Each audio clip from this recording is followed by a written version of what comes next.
it might be a little bit controversial now. I preface this by saying, Michelle, you did ask to be inside the sick, twisted mind of a man. You asked for it, right? Yes, I did. Okay, I take full responsibility. Okay, here we go. So blame, like, if anybody has a problem with it, blame Michelle for this, okay? Not me. Now,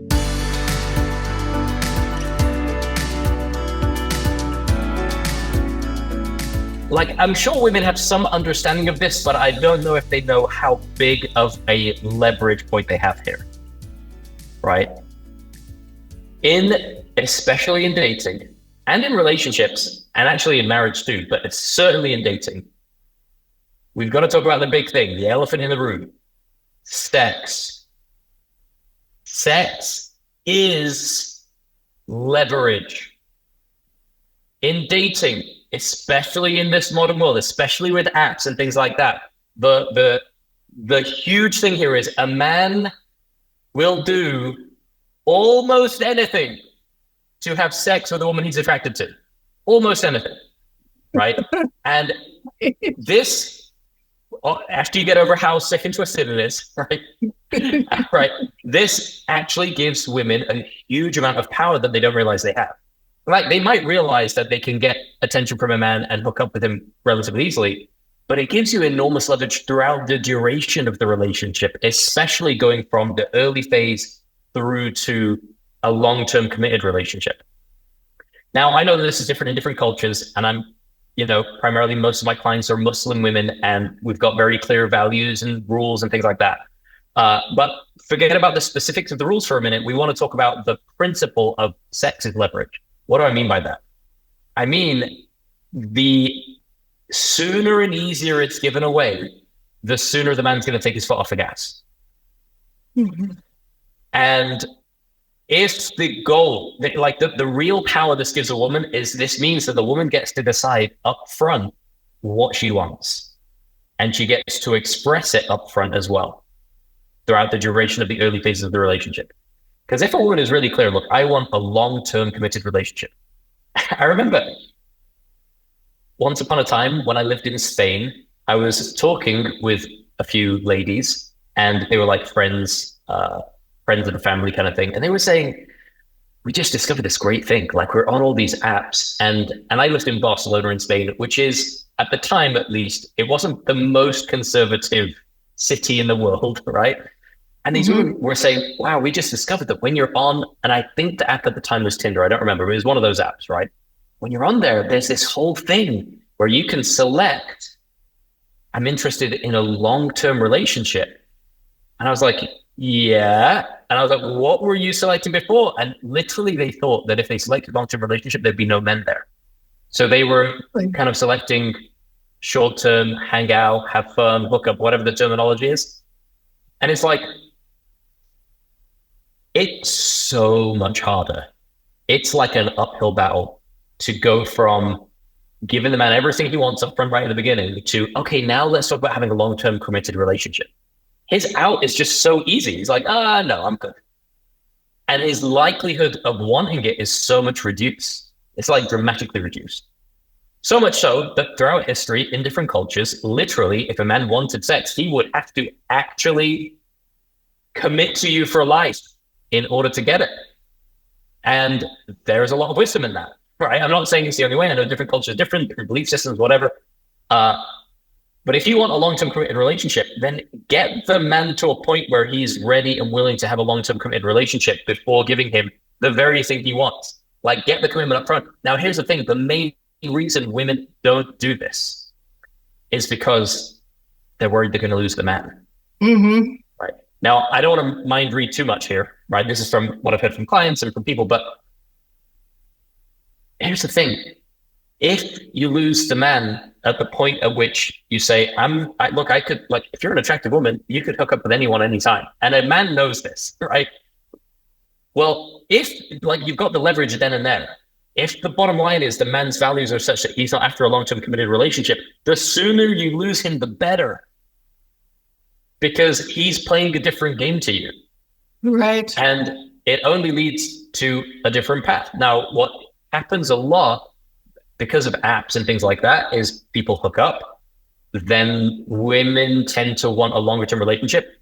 Like men in Barcelona at the time, I can't speak for all men across the whole city, but at the time I was like, this is such a bad deal for women, right? Because yeah, okay, you might go through a phase where you just want to hook up and everything, cool. But long term, if you want a long term committed relationship and you want to have kids and that kind of thing, this is a really bad deal for women that everybody's just hooking up really early, because it's a lot harder. Firstly, for a man who's been super promiscuous, it's going to be a lot harder for him to kind of tame himself. Mm-hmm. And I don't know, maybe the case for women as well. I don't know. But also it's like, to go from one to the other is a lot harder, right? Versus to get the man to commit to a long-term relationship. Like, and I'm going to go back to this. Women really take that, so many women don't realize how important this is. The man will do anything. Once he's into you, once he's attracted to you, you have all the cards, you have all the leverage. You can almost get to determine how the relationship is going to play out right from the point at which he's attracted to you. And you give away all the leverage as soon as you've had sex. It's not so black and white, but that's where the leverage is. Now, look at this in a more positive, inspiring way. I think everybody realizes human beings have a pretty strong sexual drive, right? Mm-hmm. And at a certain point in a woman's life, she has a strong drive to have sex and to reproduce. So here's the big idea. What if you could take the full force and power of that man's sexual drive, and what if you could channel it towards, not only towards you, but towards him having a long-term committed relationship with you? Like, that puts a lot of energy and power into a place where the relationship can play out long-term. And what does this mean in practical terms? The funny thing is, in practical terms, it means something so simple, everybody overlooks it. It means that the highest leverage, that the easiest thing for a woman to do if she wants to take control of the relationship is, don't be afraid to have the big conversations, especially the ones to do with commitment and relationship and sex and where it's going. Like, literally, if the man's into you, he knows every other man is going to be into you too, right? Especially at the early phase. And don't be afraid to have a big, like, I've spoken with a lot of women who see the big conversations for men are not that big of a deal, right? Like, it's almost like he just wants to know the code to unlock the treasure that is all of the pleasure that you will have together if he can figure out how to make it happen, right? He just wants to know the code. You've got the code, and you've got to tell him what the code is. So the code is, so we've been dating for a little while. I just want you to know that before things go any further, I only want a long-term committed relationship. If you want to hook up with people, that's fine. Hook up with whoever you want. I can hook up with whoever I want, but that's not why I'm here. If I wanted to do that, I would already be doing it, right?